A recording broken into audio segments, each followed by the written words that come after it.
At my brother's wedding, she told my entire family, "I'll never change my last name or have your kids."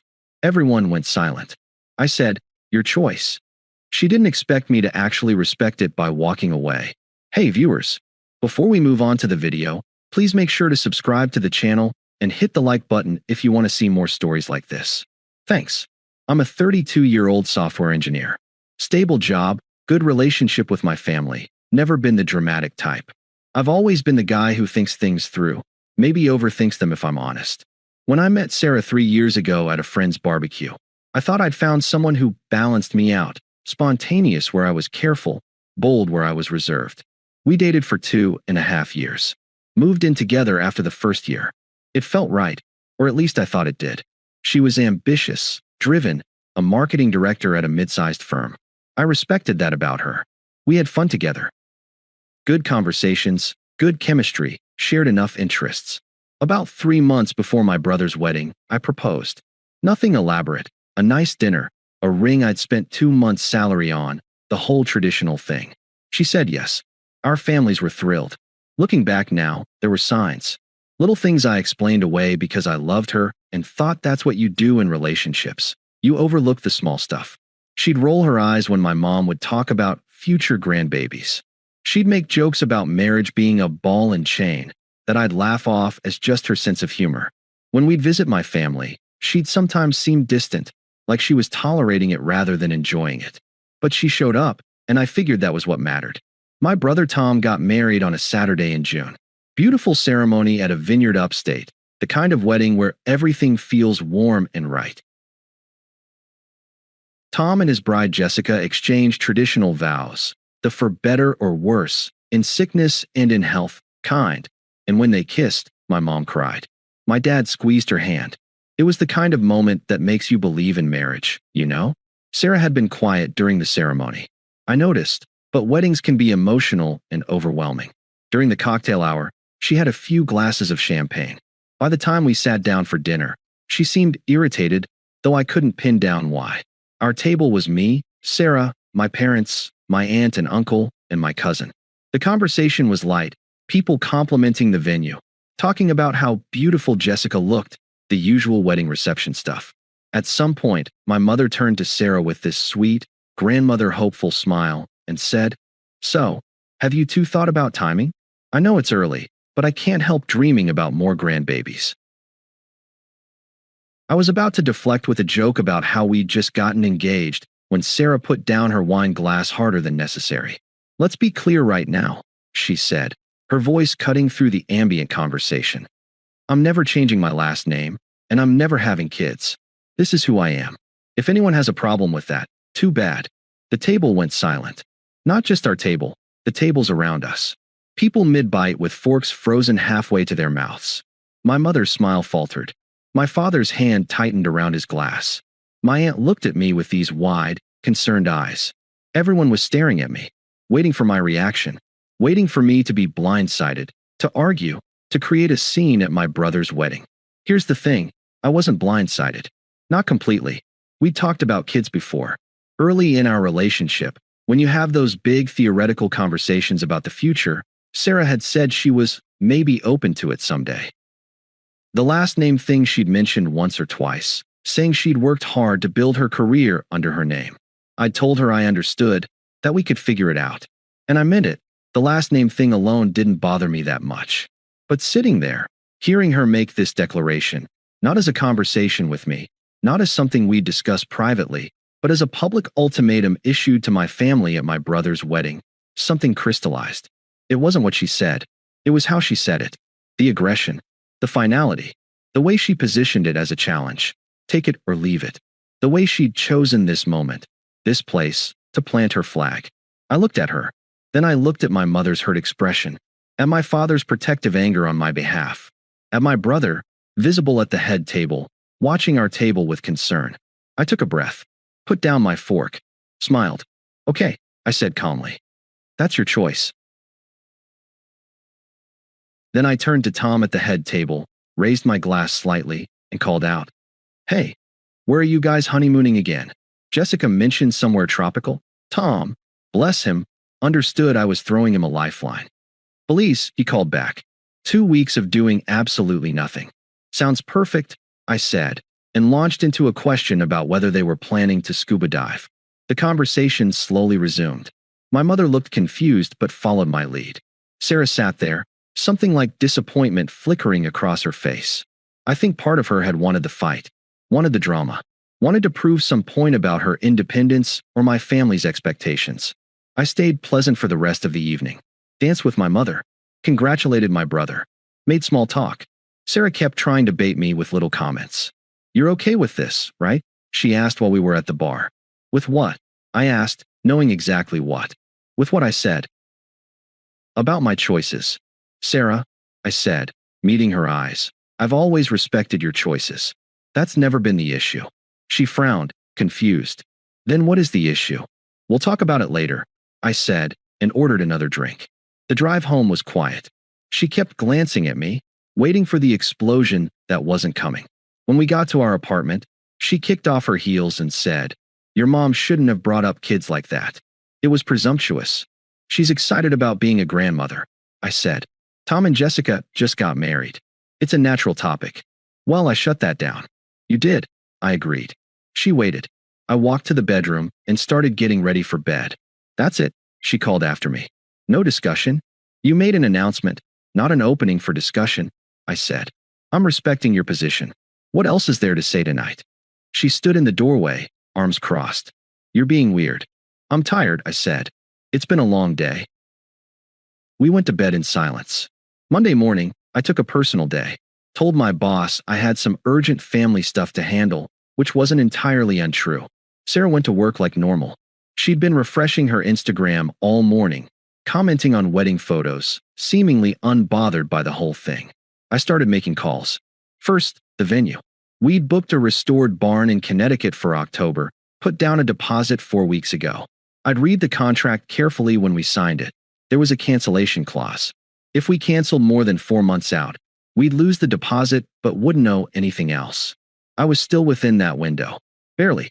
"I need to cancel our wedding booking," I told the events coordinator. "Oh no. I'm so sorry.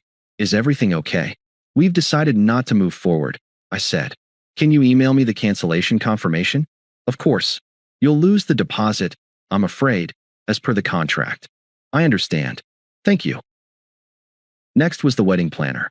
Sarah had wanted one, said it would make everything easier. I'd thought it was an unnecessary expense, but I'd agreed. Another compromise. I wrote a brief email. "Hi Jennifer, we need to cancel our wedding planning services. Please send a final invoice for any work completed to date.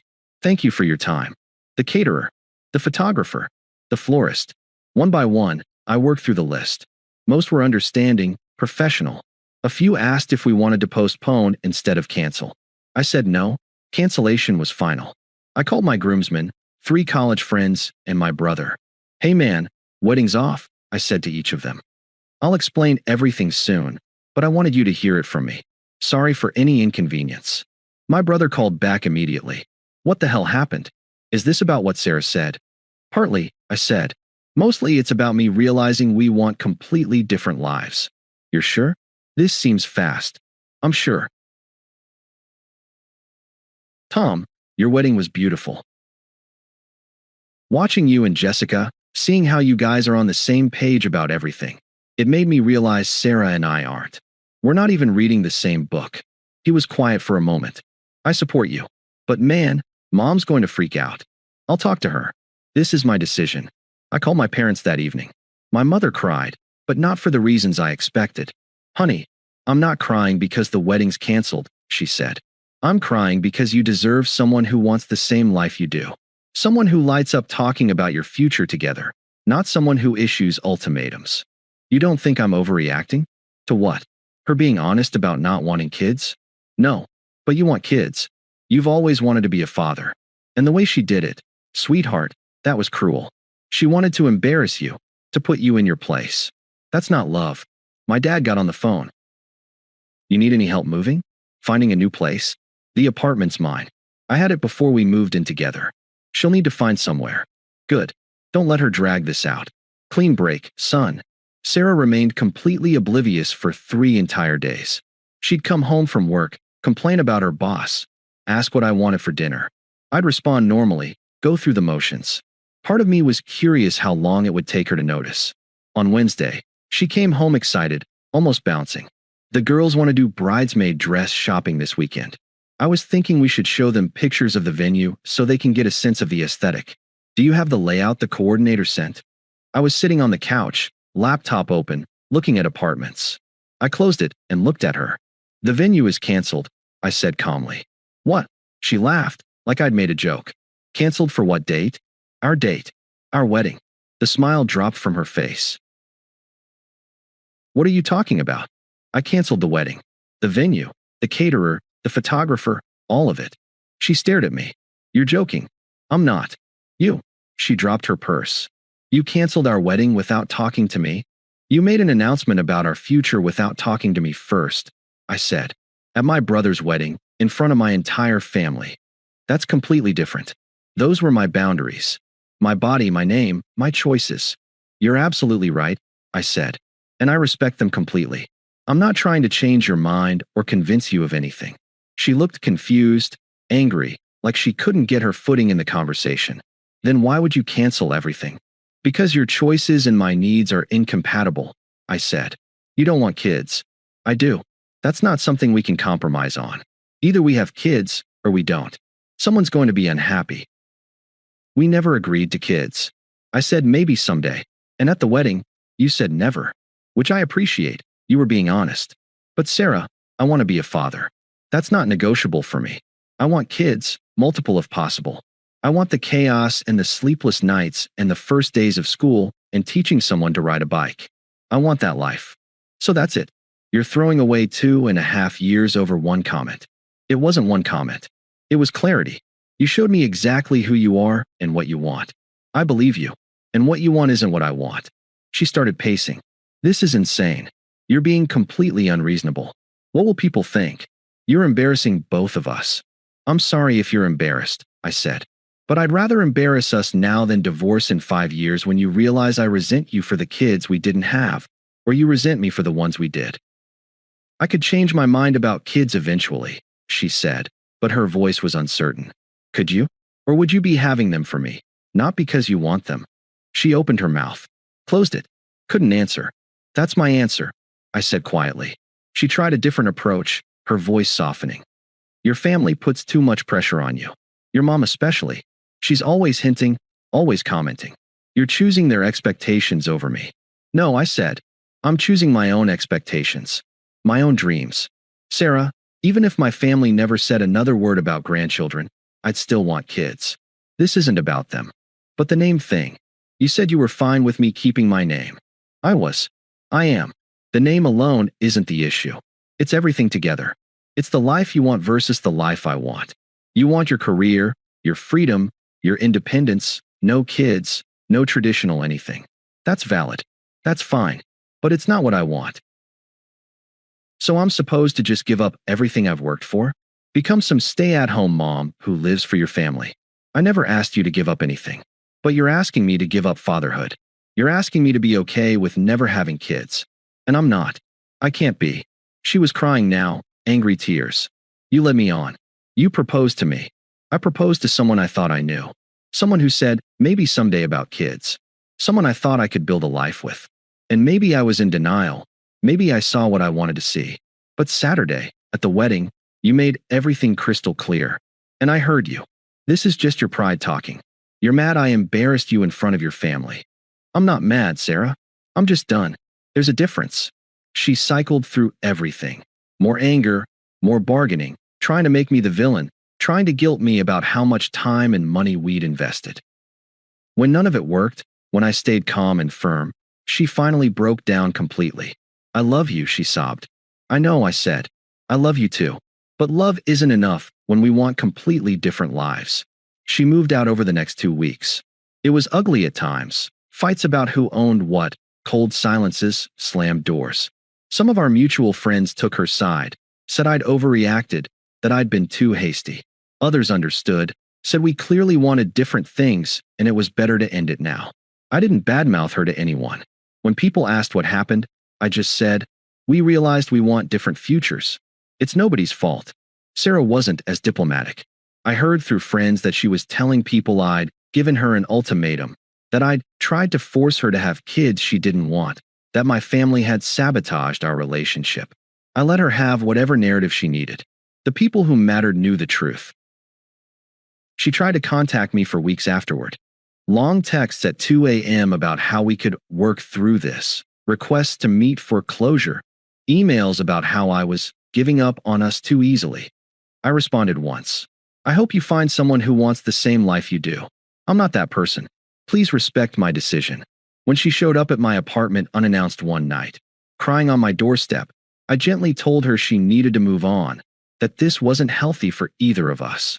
Then I blocked her number. 3 months after the breakup, I was settled into my own routine. The apartment felt more like mine with her things gone. I'd repainted the bedroom, reorganized the kitchen. Small changes that felt like reclaiming space. I wasn't dating. Didn't feel ready. But I felt peaceful. Not happy exactly. Not yet. But not regretful either. My brother called one evening. Hey, so Jessica and I have some news. Yeah. We're pregnant. Just found out. You're going to be an uncle. I felt this surge of joy so pure it almost hurt. Tom, that's incredible. Congratulations, man. Thanks. Listen, Jessica was worried about telling you so soon after everything with Sarah. Don't be ridiculous. This is amazing news. I'm thrilled for you guys. Sarah was at the wedding, Tom said carefully. She saw how traditional everything was, how happy everyone was about family and kids and all that. I think it made her uncomfortable. Made her feel like she had to draw a line in the sand. Maybe, I said. Or maybe she was just being honest about who she is. Either way, I'm glad she told me before we got married instead of after. You doing okay? Really? Really, I said. And I meant it. 6 months after the breakup, I was having dinner at my parents' house. Tom and Jessica were there with her growing baby bump. My parents couldn't stop fussing over her, making sure she was comfortable, asking about nursery colors. It was chaotic and warm and exactly the kind of family I wanted to be part of, wanted to create. After dinner, I was playing with my cousin's toddler, building block towers for him to knock down. He was giggling, asking for again, and I felt this contentment settle over me. My mom sat down next to me. You're going to be a wonderful father someday. Thanks, Mom. The right person is out there, she said. Someone who wants the same beautiful life you do. I know, I said, and I believed it. I found out through a mutual friend that Sarah was dating someone new. Apparently, she'd told him on the first date, I don't want marriage or kids. If that's a deal breaker, let's not waste each other's time. I was genuinely glad. Not in a bitter way, but in a real way. She was being upfront about who she was and what she wanted. Some guy out there would hear that and think, perfect, me neither, and they'd build whatever life made them both happy. That guy just wasn't me. Sometimes the most loving thing you can do is respect someone's boundaries, by walking away when those boundaries mean you'll both end up unhappy. Sarah wanted a life without kids, without traditional marriage, with total independence. She deserved to have that life with someone who wanted the same thing. And I deserved to find someone who lit up talking about the future we'd build together. Someone who'd see my mom's hopeful questions about grandkids and smile instead of scowl. Someone who wanted the chaos and joy of raising children as much as I did. I respected Sarah's choice. I just also respected myself enough to admit it wasn't the choice I could live with. That night at the wedding, when everyone stared at me waiting for a reaction, I said, okay, because I meant it. I was okay with her choices. I just wasn't okay with giving up my own dreams to accommodate them. And honestly, that was okay too. Thanks for watching. Make sure to subscribe to the channel and hit the like button. What do you think about this story? Share it in the comments.